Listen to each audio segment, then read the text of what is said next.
Dead বডির সাথে sexually তাকে অ্যাবিউজ করা হয়েছে। ময়মনসিংহ মেডিকেল কলেজ হাসপাতালের মর্গে আত্মহত্যার পর রাখা ২০ বছর বয়সী তরুণীকে ধর্ষণের অভিযোগে আবু সাইদ নামে এক ডোমের বিরুদ্ধে মামলা হয়েছে।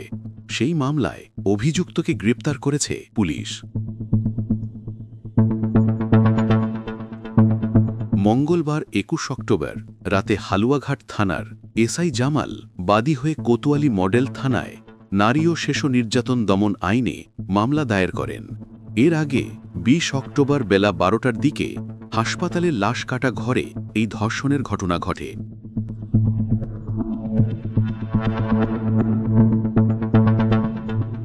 ডোম আবু সাইব জেলার হালুয়াঘাট উপজেলার খন্দকপাড়া গ্রামের মৃত জয়নাল আবেদিনের ছেলে।